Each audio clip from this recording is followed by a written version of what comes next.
That is salient features of the constitution और sources of the constitution.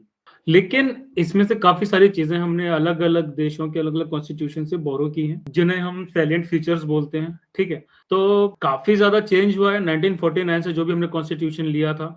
ठीक है, बहुत सारे अमेंडमेंट्स हुए, जिसमें जो मेजर नोटेबल अमेंडमेंट्स हैं, जो आगे चल के एग्जाम्पल एक चैप्टर होगा अमेंडमेंट्स ऑफ द कॉन्स्टिट्यूशन, उसमें कवर किए जाएंगे।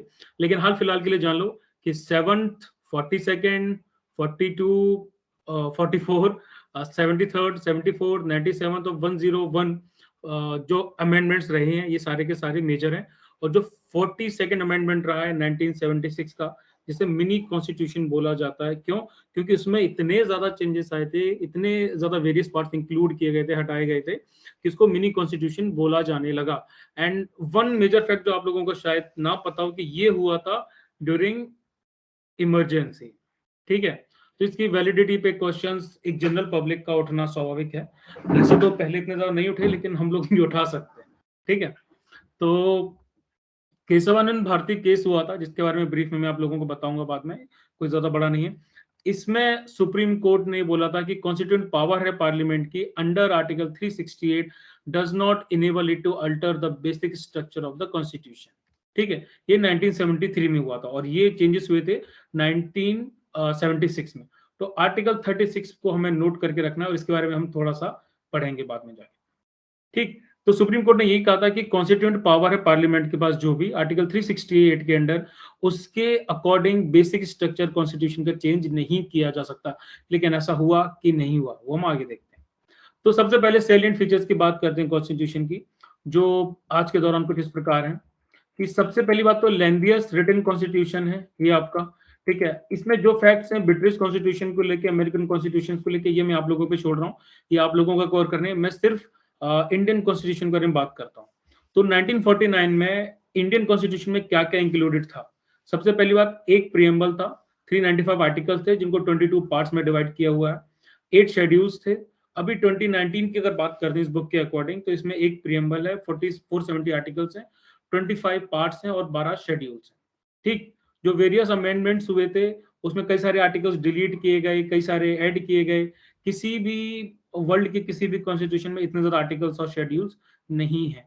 उसके बाद हिस्टोरिकल फैक्टर्स ये थे कि जैसे बोलते हैं ना, कई लोगों ने बोला कि जो गवर्नमेंट ऑफ इंडिया एक्ट 1935 की कॉपी हमारा कॉन्स्टिट्यूशन, तो ये इटसेल्फ में काफी ज्यादा बड़ा था, तो उसका काफी हैवी इन्फ्लुएंस रहा है। और फिर single constitution for both the centre and the states. तो हमारे कॉन्स्टिट्यूशन में फंडामेंटल प्रिंसिपल्स भी दिए हुए हैं, एडमिनिस्ट्रेटिव प्रोविजंस भी दिए हुए हैं, लॉज वगैरह भी दिए हुए हैं। ये सब चीजें की चीजें हमारे इसमें इंक्लूडेड हैं, इसीलिए सबसे बल्कि हो जाता है। फिर drawn from the various sources. ठीक, इसके जो मेजर प्रोविजंस हैं वो गवर्नमेंट ऑफ इंडिया एक्ट के साथ ही साथ में और भी बहुत सारी कंट्रीज हैं, उन कंट्रीज से इनके जो भी मेजर से ड्रॉ किए गए हैं। ठीक है, तो doctor B R Ambedkar proudly acclaimed that the constitution of India has been framed after ransacking all the known constitutions of the world। तो इस तरह के ये जो वो आते हैं ना, ये जो फ्रेजेस हैं, इस तरह के फ्रेजेस हैं या फिर कोट्स वगैरह हैं, इन कोट्स को आप लोग एक बार देख लेना, क्योंकि कई बार कोट्स आ जाते हैं और फिर आपसे पूछा जाता है दैट who quoted it। ठीक, तो जो स्ट्रक्चरल पार्ट है कॉन्स्टिट्यूशन का, वो बहुत बड़ा है। गवर्नमेंट ऑफ इंडिया एक्ट 1935 से लिया गया है। इसमें फिलोसफिकल जो पार्ट है कॉन्स्टिट्यूशन का, मतलब फंडामेंटल राइट्स हो गया, डायरेक्टिव प्रिंसिपल्स हो गया, फंडामेंटल ड्यूटीज वगैरह हो गई, ये अमेरिकन और आयरिश कॉन्स्टिट्यूशन से लिए गए हैं। ठीक, जो पॉलिटिकल पार्ट है कॉन्स्टिट्यूशन का, मतलब जो कैबिनेट गवर्नमेंट से रिलेटेड चीजें हैं, relations between the executive, legislature, judiciary वगैरह, ये ब्रिटिश कॉन्स्टिट्यूशन से लिया गया है। ठीक है, और भी बहुत सारी कॉन्स्टिट्यूशन से अलग अलग चीजें ली गई हैं, जो आगे जाके आप एक टेबल है, उस टेबल के थ्रू हम लोग समझेंगे। ठीक है, अभी नहीं समझना, बाद में आके समझेंगे। ठीक, तो सबसे प्रोफाउंड इन्फ्लुएंस किसका रहा है? गवर्नमेंट ऑफ इंडिया एक्ट 1935, इसको भी हम मॉडर्न हिस्ट्री में जाके पढ़ेंगे। ठीक है, बाकी बहुत सारी चीजें हैं, federal scheme, judiciary, governors, emergency powers, administrative details वगैरह, मतलब आधे से ज्यादा जो रिजेम्बलेंस है वो एक्ट ऑफ 1935 से मिलती है। इसलिए लोगों ने कहा कि भाई वहीं से डायरेक्ट इसको उठाया है। अब इसकी जो रिजिडिटी है और फ्लेक्सिबिलिटी है, वो भी काफी एक अच्छे लेवल की है। ठीक है, मतलब अलग अलग कॉन्स्टिट्यूशंस को अलग अलग कैटेगरी में रखा जाता है। ठीक, तो इसको हम बेसिकली बोलते हैं कि ये काफी रिजिड भी है और काफी फ्लेक्सिबल भी है, मतलब इसको ना बैलेंस दोनों का मेंटेन करके रखा हुआ है। जैसे आर्टिकल 368 की बात कर रहे हैं, provides for two types of amendment, जिसकी अभी हमने पहले थोड़ी देर बात की थी। तो आर्टिकल 368 के अकॉर्डिंग कुछ प्रोविजंस जो हैं वो स्पेशल मेजोरिटी अगर पार्लियामेंट की मिलती है, मतलब 1/3 मेजोरिटी मिलती है मेंबर्स की, तो कुछ प्रोविजंस होते हैं उनको अमेंड किया जा सकता है। अगर 2/3 मेजोरिटी मिलती है मेंबर्स के हर एक हाउस में, Lok Sabha as well as Rajya Sabha, ठीक, अगर इसमें दोनों मिलते हैं और मेजोरिटी टोटल मेंबरशिप की दोनों की अवेलेबल रहती है, तो उसके बाद कुछ प्रोविजंस होते हैं can be amended by special majority of the parliament and with the ratification of the half of the total states, मतलब स्टेट्स का इन्वॉल्वमेंट भी चाहिए, तो मतलब रिजिड भी है और फ्लेक्सिबल भी है, ठीक है। फिर आगे बात करते हैं हम लोग फेडरल सिस्टम की यूनिटरी बायस की। मतलब कॉन्स्टिट्यूशन ऑफ इंडिया है, उसने एक फेडरल सिस्टम की तरह है, ठीक है। इसमें फेडरेशन के जितने भी फीचर्स होते हैं, मतलब दो तरह की गवर्नमेंट्स हैं इसमें, डिवीजन पावर्स का जो डिवीजन है स्टेट लेवल पे सेंट्रल लेवल पे वो भी है, रिटन कॉन्स्टिट्यूशन भी है, कॉन्स्टिट्यूशन को सबको सबसे सुप्रीम माना गया है, कॉन्स्टिट्यूशन में रिजिडिटी भी है, इंडिपेंडेंट है जुडिशरी, बाई कैमरलिज्म भी, मतलब दो हाउसेस भी हैं, ठीक। लेकिन इंडियन कॉन्स्टिट्यूशन में बहुत सारे नॉन फेडरल फीचर्स कहते हैं, जैसे हम यूनिटरी फीचर्स कहते हैं, वो भी हैं। जैसे सेंटर स्ट्रांग है, ठीक है, कॉन्स्टिट्यूशन एक ही है, सिटीजनशिप है वो भी एक ही तरह की है, फ्लेक्सिबिलिटी है इसमें, जुडिशरी इंटीग्रेटेड है, स्टेट गवर्नर जो होता है वो सेंटर अपॉइंट करती है, और उसके साथ ही साथ में एक ऑल इंडिया सर्विसेज का नेचर है, इमरजेंसी प्रोविजंस है, वगैरह वगैरह वगैरह, ठीक है। फेडरेशन टर्म कहीं भी यूज नहीं किया गया कॉन्स्टिट्यूशन में। आर्टिकल 1 में इंडिया को यूनियन ऑफ स्टेट्स कहा गया। इन टर्मिनोलॉजीज के बहुत ज्यादा मतलब होते हैं, इन टर्मिनोलॉजीज को हमें और ध्यान से पढ़ना पड़ेगा। इसका मतलब यह है, Indian federation is not the result of an agreement by the states. USA में क्या होता है, उनके जो भी क्या बोलते हैं स्टेट्स हैं यूएसए के, ठीक है, वो कैसे फॉर्म हुए हैं, एग्रीमेंट ऑफ द स्टेट से, ठीक। और सेकंड पॉइंट क्या है, no state has the right to secede from the federation, ये पॉइंट होते हैं, ठीक। Hence the Indian constitution has been variously described as federal in form but unitary in spirit, मतलब फेडरल फॉर्म में federal है, लेकिन जो उसका बेसिक है, जो फाउंडेशन है, वो है यूनिटरी। तो इसको क्वासी फेडरल भी बोला जाता है, केसी ने बोला था, ठीक है। आगे आते हैं तो पार्लियामेंट्री फॉर्म ऑफ गवर्नमेंट की बात आती है। तो constitution of India is opted for British parliamentary system of government rather than American presidential system of government. तो पार्लियामेंट्री सिस्टम जो रहता है वो प्रिंसिपल ऑफ कॉपरेशन पे बेस्ड रहता है, मतलब जो लेजिस्लेटिव पॉपुलेशन है, जो एग्जीक्यूटिव पॉपुलेशन ऑर्गन्स हैं, उनके कॉपरेशन से चलती है, ठीक है। while the presidential system is based on the doctrine of separation of powers between the two organ, जो यूएसए में होता है, वहां पर स्टेट्स की अलग पावर्स हैं और जो सेंटर है उसकी अलग पावर्स हैं, ठीक। तो ये एक तरीके से ब्रिटिश कॉन्स्टिट्यूशन से काफी हद तक डिराइव किया गया है। तो constitution establishes the parliamentary system not only at the centre but also in the states. States में भी पार्लियामेंट्री सिस्टम है, वहां पे भी विधान सभा और विधान परिषद वगैरह चल रहे हैं। तो पार्लियामेंट्री गवर्नमेंट के क्या क्या फीचर्स हैं, presence of nominal and real executives, majority party rule होता है, ठीक है। इसमें जो भी presence of nominal and real executives का मतलब है कि नॉमिनेट भी किए जाते हैं, इलेक्टेड भी होते हैं, वो सब चीजें हैं। Collective responsibility of the executive to the legislature, जो भी एग्जीक्यूटिव फॉर्म होते हैं जुडिशरी के अपार्ट, एग्जीक्यूटिव का मतलब जो बाकी वर्किंग क्लास रहती है, उनका एक सर्विसेज का एक रिस्पॉन्सिबिलिटी रहती है। Membership of the ministers in the legislature, उनका टेन्योर होता है। लीडरशिप प्राइम मिनिस्टर का या फिर चीफ मिनिस्टर का होता है। और डिसोल्यूशन, मतलब इनको कभी भी रद्द किया जा सकता है, भंग किया जा सकता है, जैसे लोकसभा हो गया, फिर स्टेट असेंबलीज हो गई, ठीक। Even though the Indian parliament system is largely based on the British pattern, there are some fundamental differences हैं दोनों में, ठीक। वो क्या है कि इंडियन पार्लियामेंट है is not a sovereign body like the British parliament, ठीक। Further the Indian state has an elected head while the British state has hereditary head. इनमें क्या है कि जो उनका क्वीन है, किंग है, वो मोनार्की वाला हेड रहता है, जबकि हमारे में एक इलेक्टेड हेड रहता है, जो हमने जो मेंबर सिलेक्ट किए होते हैं उसके द्वारा इलेक्ट किया होता है, ठीक है। पार्लियामेंट्री सिस्टम में क्या होता है, इंडिया में ब्रिटेन में जो रोल होता है प्राइम मिनिस्टर का, वो काफी ज्यादा सिग्निफिकेंट है, काफी ज्यादा इंपॉर्टेंट है, और इसलिए लोग इसको प्राइम मिनिस्टर गवर्नमेंट भी बोलते हैं। अब बात करते हैं synthesis of parliamentary sovereignty and judicial supremacy. तो जो इंडियन पार्लियामेंट है वो ब्रिटिश पार्लियामेंट से इस चीज में मतलब कि डिफरेंट है कि जो स्कोप होता है जुडिशियल रिव्यू पावर का, सुप्रीम कोर्ट का इंडिया का, वो यूएस से थोड़ा डिफरेंट है। क्यों? क्योंकि दोनों के कानून में थोड़ा सा फर्क है। ठीक, तो बात करते हैं कि जो इंडियन कॉन्स्टिट्यूशन ने किस तरह का फ्रेमवर्क अडॉप्ट किया है।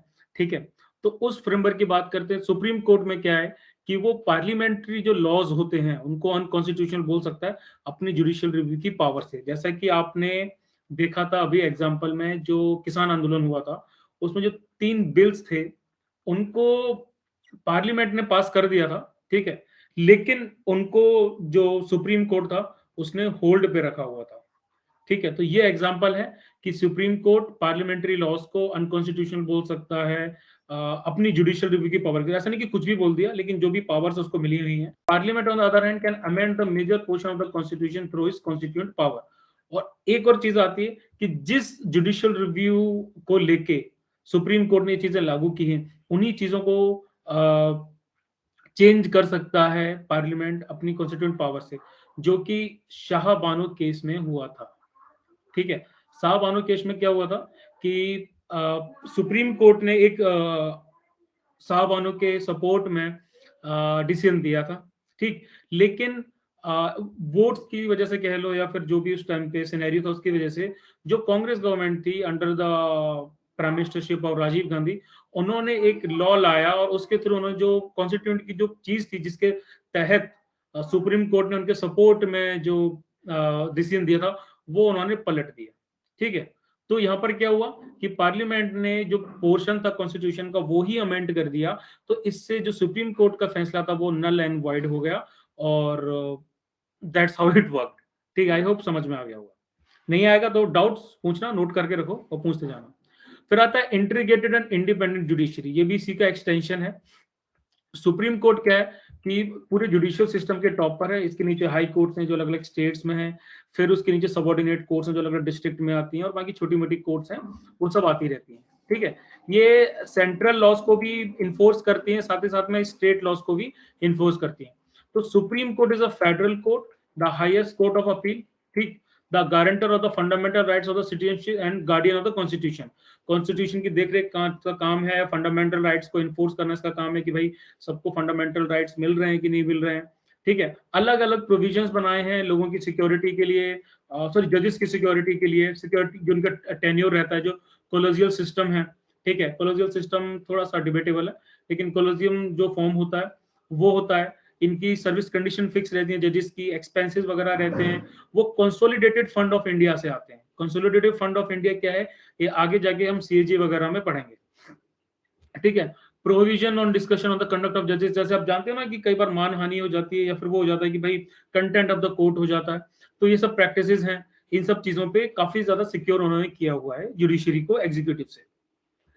फिर आते हैं फंडामेंटल राइट्स। फंडामेंटल राइट्स का पूरा आगे चैप्टर है, तो फंडामेंटल राइट्स में पार्ट 3 में इंक्लूडेड है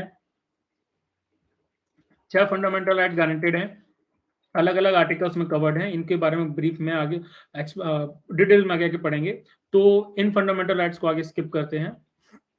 इनके पीछे का बेसिक आइडिया ये है कि fundamental rights are meant for promoting the idea of political democracy. ठीक, तो जो भी बंदा इससे अफेक्टेड है वो डायरेक्ट सुप्रीम कोर्ट में जा सकता है। और सुप्रीम कोर्ट, जैसा मैंने आपको एक्सप्लेनेशन में बताया था, अलग अलग तरह की रिट्स होती हैं। हैबियस कॉर्पियस हो गया, मैंडामस हो गया, प्रोहिबिशन हो गया, सेटियोरारी हो गया। ये सारी चीजें अगर सुप्रीम कोर्ट लागू करती है, इन सारी चीजों के थ्रू सुप्रीम कोर्ट उस बंदे को जो उसके राइट्स होते हैं वो वापस दिला सकती है। ये सारी रिट्स हैं, ये फर्दर एक्सप्लेन की जाएंगी। लेकिन एक और चीज आती है जो क्वेश्चंस में आ सकती है, फंडामेंटल राइट्स के कैरेक्टरिस्टिक्स आते हैं, ये बाद में वैसे कवर होगा, फिर भी बता देता हूँ। Fundamental rights are not absolute, मतलब 100% फिक्स नहीं है, इनमें रीजनेबल रिस्ट्रिक्शंस रहते हैं। तो जब कोई कॉमेडियन या फिर जब कोई बंदा किसी पर्टिकुलर कम्युनिटी के खिलाफ बोलता है, उसके भगवानों के खिलाफ बोलता है, जैसे कि मुनव्वर फारूकी, इस तरह के बंदे जब आपके देवी देवताओं का मजाक उड़ाते हैं, एंड फिर वो बोलते हैं कि इट्स फ्रीडम ऑफ स्पीच, या फिर कोई एक ऐसा बंदा जो आपकी पर्सनल बिलीफ्स का अपमान करता है, आपकी कम्युनिटी के खिलाफ बोलता है, तो ये चीजें रिस्ट्रिक्शंस में आ जाती हैं। ठीक है, कई लोग देश के खिलाफ बोलते हैं, गवर्नमेंट के खिलाफ बोलने की आड़ में, देन दे से कि भैया हम डिसेंट का यूज कर रहे हैं। ठीक है, कि we are simply have the voice of dissent. Dissent नहीं होता वो ठीक है। तो ये चीजें रीजनेबल रिस्ट्रिक्शंस के अंडर में आती हैं। They are not sacrosanct and can be curtailed or repealed by the parliament through a constitutional amendment act. Government जब भी चाहे कॉन्स्टिट्यूशनल अमेंडमेंट एक्ट के थ्रू इन चीजों को हटा सकती है, एडिट कर सकती है, रिपील कर सकती है, कुछ भी कर सकती है। नेशनल इमरजेंसी के टाइम में आर्टिकल 20 और आर्टिकल 21 के अलावा बाकी सारे जो राइट्स हैं वो सारे के सारे सस्पेंड कर दिए जाते हैं, ठीक जैसा इमरजेंसी के टाइम में हुआ था इंदिरा गांधी की गवर्नमेंट के टाइम। फिर डायरेक्टिव प्रिंसिपल्स की बात आती है। तो डॉक्टर बी आर अम्बेडकर ने बोला था कि जो डायरेक्टिव प्रिंसिपल्स हैं स्टेट के, वो नोवेल फीचर इंडियन कॉन्स्टिट्यूशन के, वो पार्ट 4 में इनकॉर्पोरेटेड हैं, उनको अलग अलग कैटेगरीज में डिवाइड किए, socialistic, Gandhian and liberal intellectual, जो हम बाद में कवर करेंगे। अभी इनका एक बेसिक कॉन्स्टिट्यूशन के पर्सपेक्टिव से बताया, ठीक है। तो इसमें बेसिक चीज क्या रहती है कि ये नॉन जस्टिफाइबल रहते हैं, जस्टिस असेबल रहते हैं, मतलब कोर्ट्स इनको इन्फोर्सेबल नहीं कर सकती। ये एक गाइडेंस का काम करते हैं, बीकन का काम करते हैं कि भाई ये चीजें फॉलो करो, इन्हीं तो ठीक रहेगा, ऐसा कुछ। फिर आते हैं फंडामेंटल ड्यूटीज। तो फंडामेंटल ड्यूटीज ओरिजिनल कॉन्स्टिट्यूशन में नहीं थी, वो 1975 1977 जो इंटरनल इमरजेंसी हुई थी उस टाइम में 42nd कॉन्स्टिट्यूशनल अमेंडमेंट एक्ट में उनको स्वर्ण सिंह कमेटी के रिकमेंडेशन पे इंक्लूड किया गया था, ठीक है। 86 कॉन्स्टिट्यूशनल अमेंडमेंट एक्ट में 2002 में एक और फंडामेंटल ड्यूटी ऐड की गई थी। पार्ट जो 4A है कॉन्स्टिट्यूशन का, जिसमें आर्टिकल 51A है, वो अलग अलग फंडामेंटल ड्यूटीज बताता है, which are 11 in numbers. Constitution के रिस्पेक्ट में, नेशनल फ्लैग के रिस्पेक्ट में, नेशनल एंथम के रिस्पेक्ट में, कंट्री की सोवरेनिटी और को प्रोटेक्ट करना है, यूनिटी और इंटीग्रिटी को प्रोटेक्ट करना है, कॉमन ब्रदरहुड फैलाना है, वगैरह वगैरह वगैरह, ठीक है। तो फंडामेंटल ड्यूटीज भी अगेन एक रिमाइंडर का काम करती है, गाइडेंस का काम करती है, एक बीकन का काम करती है कि भाई आप सिटीजन हो इस देश के, तो आपको ये चीजें फॉलो करनी है। डायरेक्टिव प्रिंसिपल्स की तरह फंडामेंटल ड्यूटीज भी नॉन जस्टिसेबल होती हैं, मतलब ये भी कोर्ट्स में एडमिसिबल नहीं होती हैं, लेकिन एक तरीके का लोगों को एक नसीहत टाइप की होती है कि भाई ऐसा करो बेटा, ऐसा करो, ऐसा करना चाहिए, ठीक रहता है, ठीक। फिर अगला पार्ट आता है सेक्युलर स्टेट का। तो सेक्युलर स्टेट का जो मीनिंग होता है वो अलग होता है इंडिया का बाकी कंट्रीज से, ठीक। It does not uphold any particular religion as official religion of the Indian state. किसी भी स्टेट, किसी भी रिलीजन को ऑफिशियल रिलीजन नहीं बोला जाता है। Okay, the following provision of the constitution reveal the secular character of the Indian state. तो जो सेक्युलर टर्म था, सबसे पहली बात वो इमरजेंसी के टाइम में 42nd कॉन्स्टिट्यूशन अमेंडमेंट एक्ट 1976 में ऐड किया गया था। ओरिजिनली सेक्युलर नहीं था, ठीक। द प्रियम्बल सिक्योर, और प्रियम्बल में ऐड किया गया था, मैं आपको बता देता हूँ। The preamble secures to all citizens of India liberty of belief, faith and worship. कुछ भी कर सकते हो, कोई भी पूजा पाठ कर सकते हो, वो आपकी पर्सनल लिबर्टी है। आर्टिकल 14 में स्टेटेड है ये चीज की स्टेट इन द सेंस कि गवर्नमेंट किसी भी इंसान को लॉस के रिगार्डिंग, लॉस से प्रोटेक्शन के रिगार्डिंग डिनाई नहीं करेगा, सिर्फ उसकी रिलीजन के बेसिस पे, ठीक है, इक्वलिटी रहेगी। आर्टिकल 15 में कहा कि कोई भी डिस्क्रिमिनेशन रिलीजन के नाम पर नहीं होगा। आर्टिकल 16 में कहा गया कि सारे सिटीजन्स को पब्लिक एम्प्लॉयमेंट के मैटर में इक्वल अपॉर्चुनिटी मिलेगी। और आर्टिकल 25 में कहा गया है कि फ्रीडम रहेगी उन सबको अपनी जो भी रिलीजन है उसको प्रचार प्रसार करने की, उसका प्रैक्टिस करने की, उसकी बातचीत करने की, ठीक है। उसके बाद आर्टिकल 26 में कहा गया कि हर रिलीजियस डिनोमिनेशन है किसी भी सेक्शन का, उसको अपने रिलीजियस अफेयर्स खुद ही अंदर मैनेज करने की आजादी रहेगी। उसके बाद आर्टिकल 27 में कहा गया है कि no person shall be compelled to pay any taxes for the promotion of a particular religion. उसको किसी तरह के टैक्सेस नहीं देने अपने रिलीजन को प्रमोट करने के लिए। कोई भी रिलीजियस इंस्ट्रक्शन किसी भी एजुकेशनल इंस्टीट्यूशन में जो स्टेट मेंटेन करता है, गवर्नमेंट जो मेंटेन करता है, वहां पर आर्टिकल 28 लागू होता है। आर्टिकल 29 के अकॉर्डिंग कोई भी जो सेक्शन है सिटीजन्स का, उनको अपनी लैंग्वेज को, अपनी स्क्रिप्ट को, अपनी कल्चर को कंजर्व करने का राइट है। जो अभी तुलु लैंग्वेज वाला से मैंने पिछले मई जून के जो नेशनल करंट अफेयर्स उसमें कवर किया था, उसको पढ़ना, ठीक है। All minorities shall have the right to establish and administer educational institution of their choice. अपने खुद के एजुकेशन इंस्टीट्यूशंस हैं वो बना सकते हैं माइनॉरिटीज, ठीक। उसके बाद state shall endeavour to secure for all the citizens uniform civil code, जो मेरे ख्याल से अभी तक लागू नहीं हुआ है, जो आर्टिकल 34 में आता है। मतलब बहुत सारी ऐसी चीजें हैं जो बोली गई हैं लेकिन ऑन द ग्राउंड नहीं है, लेकिन फिर भी आइडिया को समझो, भावना को समझो। फिर जो वेस्टर्न कंसेप्ट होता है सेकुलरिज्म का, वो काफी अलग है। उसमें क्या है कि जो रिलीजन है, जो चर्च होता है बेसिकली, और जो स्टेट है, उनको टोटली अलग अलग किया गया। And it happened you know from, ये कह लीजिए कि नॉट एग्जैक्टली डार्क एजेस, जो रेनेसा हुआ था वेस्ट में, उसके टाइम से कह लो, क्योंकि चर्च का बहुत ज्यादा इन्फ्लुएंस बढ़ गया था। चर्च ये अपॉइंटमेंट कर रहा था, चर्च ये कर रहा था, चर्च ये वो कर रहा था। तो फ्रांस से मेरे ख्याल से इसकी स्टार्टिंग हुई थी। उन लोगों ने डिसाइड कर लिया कि जो गवर्नमेंट है वो और चर्च दोनों के दोनों टोटली क्या रहेंगे, अलग रहेंगे। तो ये जो कंसेप्ट है ये अलग है। लेकिन इंडिया जहाँ की जो सोसाइटी है वो मल्टी रिलीजियस है, जहां पर इंडियन कॉन्स्टिट्यूशन क्या करता है, इसका पॉजिटिव कंसेप्ट लेता है। मतलब अलग नहीं करता है, लेकिन सबको बराबर जो है रिस्पेक्ट देता है कि हम सबको प्रोटेक्ट करेंगे, हम सबको इक्वली एक ही पल्ले पर रखेंगे, ठीक है। तो ये होता है इंडिया में। अब आता है universal adult franchise. Universal adult franchise में क्या बोला गया है कि जो भी लोकसभा के इलेक्शंस हैं, जो भी स्टेट लेजिस्लेटिव असेंबलीज होती हैं, विधानसभा के चुनाव वगैरह होते हैं, उसमें जो भी सिटीजन 18 साल से एज का कम का नहीं है, वो वोट दे सकता है किसी भी डिस्क्रिमिनेशन पे, कास्ट के बेसिस पे, रेस के बेसिस पे, रिलीजन के बेसिस पे, सेक्स, लिटरेसी, वेल्थ वगैरह सबके बेसिस कोई डिस्क्रिमिनेशन नहीं होगा, ठीक है। वोटिंग एज 18 ईयर से 21 ईयर्स कर दी गई थी 1989 में by the 61st constitutional amendment act of 1988। ये पॉइंट आपको नोटिस करना बहुत जरूरी है, क्वेश्चन आ सकता है कि वोटिंग एज 21 ईयर्स कब थी, ठीक है। और जैसे फिलहाल अभी ये चीज चल रही है कि मतलब कि मैरिज की जो एज है फीमेल की वो 21 होने वाली है, तो ये पॉइंट भी हमें नोट करके चलना पड़ेगा कि कौन सा अमेंडमेंट में आ रहा है। फिर हाँ बस इतना ही इसमें। फिर आती है सिंगल सिटीजनशिप की बात आती है। तो जैसे इंडिया यूएसए वगैरह में क्या होता है कि ये टॉपिक मैं बाद में समझा दूंगा, सिटीजनशिप जो चैप्टर आएगा उसमें, बस इतना समझ लो आप कि इंडिया में जो भी सिटीजन्स इंडिया में पैदा हुए हैं, रह रहे हैं, या फिर जो भी सिटीजन्स हैं, वो सबके सब सेम पॉलिटिकल सिविल राइट्स को एंजॉय करेंगे। मतलब सेम सबको अवेल होंगे political rights, civil rights all over country. कोई भी डिस्क्रिमिनेशन उनके बीच में नहीं होगा। अब आता है एक और पॉइंट, इंडिपेंडेंट बॉडीज।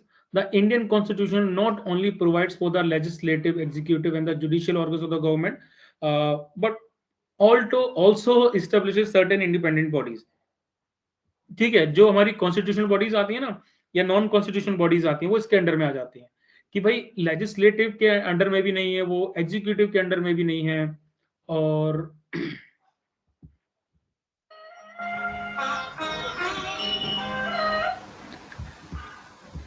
और उसके साथ ही साथ में सॉरी, वो स्टेट के अंडर में भी नहीं है, ठीक है। तो कौन सी ऐसी बॉडीज होती हैं, इलेक्शन कमीशन होता है जो free of fair election conduct कराता है, ठीक है। पार्लियामेंट के भी कराता है, वो स्टेट लेजिस्लेचर के भी कराता है, वो पंचायत के भी करवाता है, नहीं सॉरी पंचायत के भी एक तरीके से करवाता है, और वो म्यूनिसिपैलिटी के भी करवा देता है, और वो प्रेसिडेंट के भी करवा देता है। सीएजी की बात करते हैं, जो पूरे बही खाता मेंटेन करता है स्टेट और सेंट्रल गवर्नमेंट्स का, जिसे हम सीएजी बोलते हैं, ठीक है। एक तरीके से बोला जाए, जो भी हम टैक्सेस वगैरह जमा करते हैं उसको पूरा ये लेखा जोखा रखता है। यूपीएससी, यूपीएससी जो एग्जामिनेशन कंडक्ट कराता है, जो हमारा सीडीएस एग्जामिनेशन कंडक्ट कराता है ऑल इंडिया सर्विसेज को लेके, हायर सर्विसेज को कराता है, और वो प्रेसिडेंट को डिसिप्लिनरी मैटर्स पे एडवाइस भी देते हैं, ठीक है। एसपीएससी भी इसी अंडर में आ जाते हैं। तो इस तरह की बहुत सारी बॉडीज हैं जिनके टेन्योर, सर्विस, ब्ला ब्ला, ये सब चीजें जो चलती है, इनका जो फंडिंग चलती है वो कंसोलिडेटेड फंड ऑफ इंडिया से चलती है। और बाकी इनकी जो भी चीजें हैं वो फिक्स हैं, उनको कौन हेड करता है, कौन उनके ऊपर है, कौन उनके नीचे काम करता है, that we will be covering in constitutional bodies and non constitutional bodies. अब आता है इमरजेंसी प्रोविजन। इमरजेंसी प्रोविजन में कुछ इमरजेंसी प्रोविजन होते हैं, ठीक है, जो प्रेसिडेंट को अलग अलग तरह की सिचुएशन को डील करने के लिए एबल करते हैं। तो इसमें क्या होता है कि अलग अलग तरह की इमरजेंसीज होती हैं। नेशनल इमरजेंसी होती है, स्टेट इमरजेंसी होती है, फाइनेंशियल इमरजेंसी होती है, और ये सारी की सारी इमरजेंसीज अलग अलग आर्टिकल के साथ डील करती हैं। तो जब हम इमरजेंसी प्रोविजंस में जाएंगे या फिर जब हम प्रेसिडेंट के बारे में पढ़ेंगे तो ये सारी इमरजेंसीज का नेचर भी हम उसी टाइम पे पढ़ेंगे। बस अभी आपको ये नॉर्मल बेसिक इन्फॉर्मेशन देख के चलनी है। फिर आता है 3 टियर गवर्नमेंट में, ठीक है। 3 टियर गवर्नमेंट में क्या होता है कि 73rd और 74th कॉन्स्टिट्यूशनल अमेंडमेंट एक्ट में एक 3rd टियर गवर्नमेंट ऐड किया गया था, जो बाकी जगह नहीं होता, ठीक है, जिसे हम पंचायती राज बोलते हैं, ठीक है। इससे रिलेटेड जो भी म्यूनिसिपैलिटी लोकल सेल्फ गवर्नमेंट में पढ़ेंगे तो ये चीजें भी हमें पढ़नी है कि भैया अर्बन लेवल पे म्यूनिसिपैलिटीज होती हैं, रूरल लेवल पे पंचायत होती है, उनके साथ कौन से शेड्यूल्स डील होते हैं, कौन से आर्टिकल्स डील होते हैं।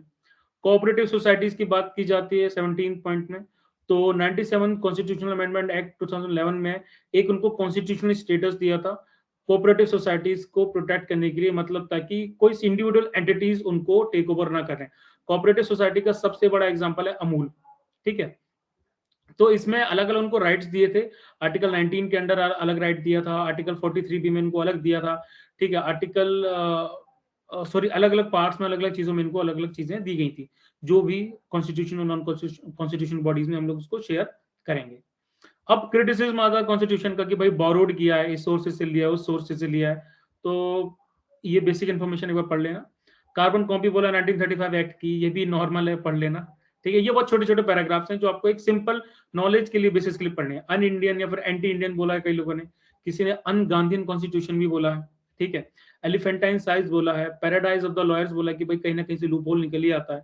फिर उसके बाद में कॉन्स्टिट्यूशन ऑफ इंडिया की अगर हम बात करते हैं तो ये सारे टेबल्स हमें देखनी है, ठीक है। इन टेबल्स को हम ब्रीफ में आगे जाके पढ़ेंगे। इसमें पहला पार्ट जो है, इनमें आपको याद करनी है कि अलग अलग पार्ट किस किस चीज में डील करते हैं, इनके हम टेबल मेंटेन करेंगे। कोशिश करो तो इनको एक चार्ट पेपर पे लिख के सामने चिपका लो, ठीक है। Union and mostly competitive exam वाले यही करते हैं। यूनियन एंड स्टेटरी की बात करें तो कौन से आर्टिकल्स कवर्ड हैं, that is article 1 to 4। Citizenship से डील करने आर्टिकल 5 to 11। पार्ट कौन सा है, सेकंड है। तो आपको हर ये चीज याद रखनी है किस पार्ट में क्या सब्जेक्ट मैटर है और कौन से आर्टिकल्स कवर्ड है। फिर फर्दर मोर इन आर्टिकल्स में भी अलग अलग नेचर है, उन आर्टिकल्स को भी हम डिटेल में पढ़ेंगे। तो ये टेबल है, इस टेबल को अभी से थोड़ा पढ़ना स्टार्ट करो। इनको एक्सप्लेन हम बहुत ब्रीफ में करने वाले हैं, हर एक आर्टिकल पे, हर एक पार्ट पे, हर एक सब्जेक्ट मैटर पे डिस्कशन होगा अच्छा खासा, ठीक है। फिर important articles of the constitution at a glance, जो भी इंपॉर्टेंट आर्टिकल्स हैं एक बार इनको मतलब अभी आपको सिर्फ नजर मारनी है, ठीक है। अभी हम इसमें डिटेल में नहीं जाने वाले, जो फर्दर मोर आगे जाएंगे तब हम उनको डिटेल में कवर करेंगे।